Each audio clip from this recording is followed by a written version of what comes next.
industry. Innovation, just talking about innovation, in Nano we've got 37 patents which we have created in creating Nano. And of course, as you know, it had huge response across the world, not just in India, and we were flabbergasted by the response it had. In fact, just a couple of months later, after we released it in Delhi, there was Detroit Auto Show. And the most talked about vehicle in Detroit Auto Show that year was Nano, even though Nano was not displayed in Detroit Auto Show. It's just that kind of change in mindset it brought about. So how do you make it happen? So you need to have a talent pool. And as I said, you have to have, there's not much time. So what do you do? So you need to do a lot of things to create and generate and expand this talent pool, as you can see from here. Fast track selection scheme, talent management scheme, TAS, technical specialist scheme, operations manager scheme, executive selection, the whole lot of things we just kept adding so that we could create the size of the talent pool. And of course, development centers. We have one of the best development centers. And training to look at behavioral, functional, and core. Core is to us is very important because we have a different way of working. Tata Code of Conduct, or honesty or integrity, or transparency or corporate governance is something we can't do away with. So we have to do everything without sacrificing this. And of course, training both domestic and external. Performance management system I've talked about, but from the balanced scorecard, but now we embedded it into individuals' performance targets and have periodic reviews, and based on that, then identify and segregate performance. As a result of all this, you'll see in a span of less than 9 years, Tata Motors has grown from 2.4 billion company to nearly 19 billion company. Huge growth.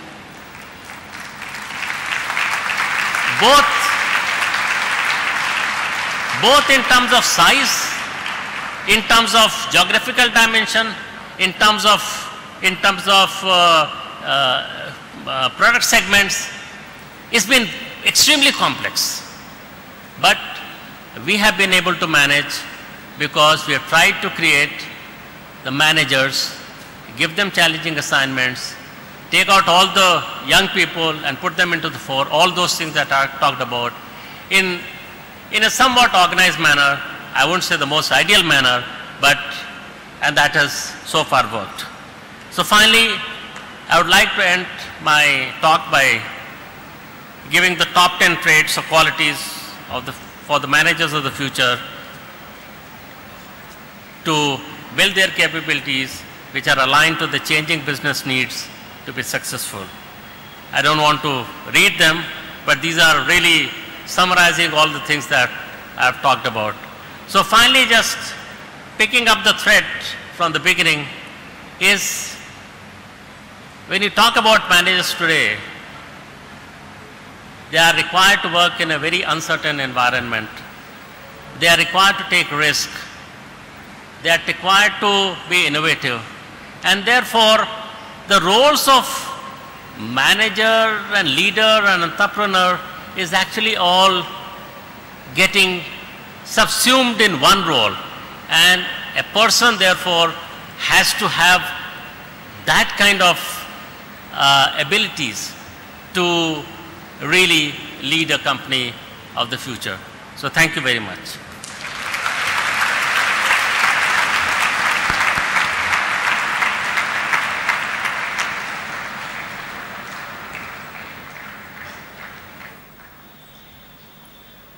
Thank you so much, sir.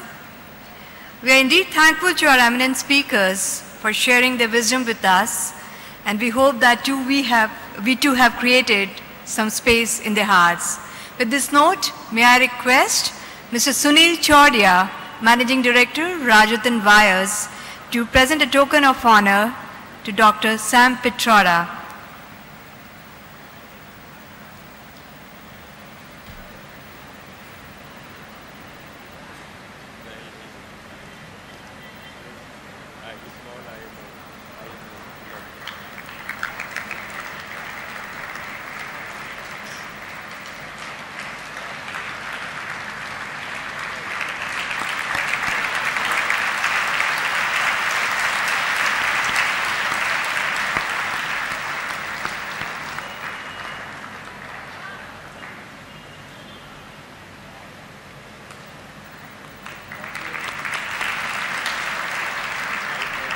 Thank you, Mr. Chordia.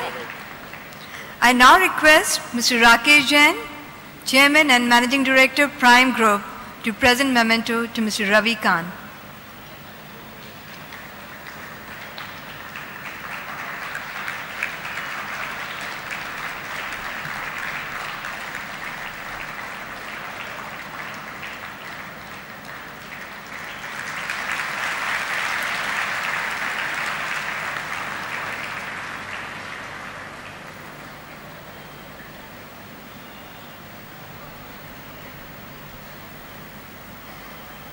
Thank you, Mr. Jain.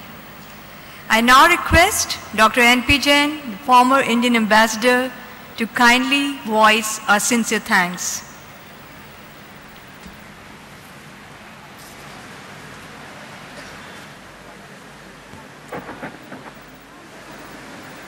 Distinguished guests and dear friends,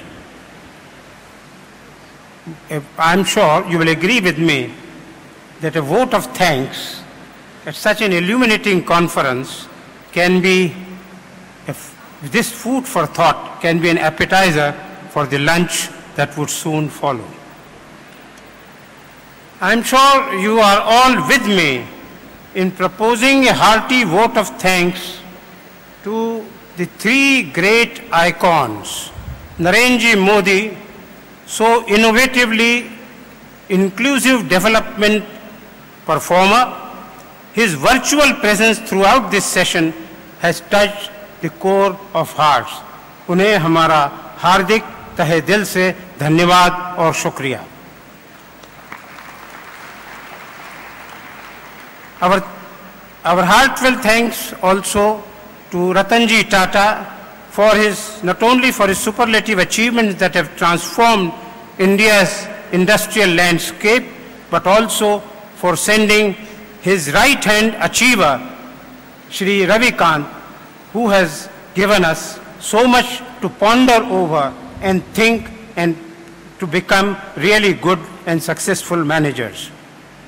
And, of course, to Shri Sam Pitroda, the ever-dynamic, inspiring, visionary, and down-to-earth pragmatic planner.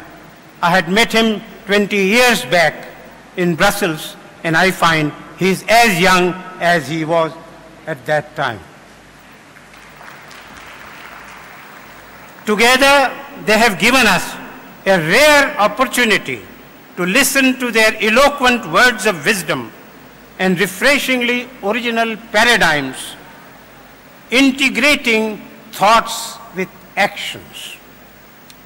Together, these distinguished personalities have transformed the inaugural session of our International Management Conclave into, I'm sure you will agree with me, into a most exhilarating, inspiring, instructive, and highly motivational experience. तालियां बजाइए.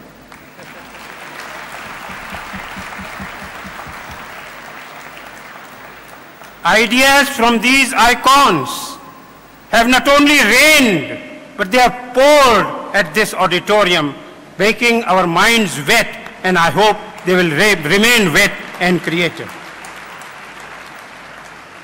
Please join me. Thanks to them and to their contributions today, that we can confidently say, I can confidently say on behalf of the IMA, so far as this conclave is concerned, well begun is half done.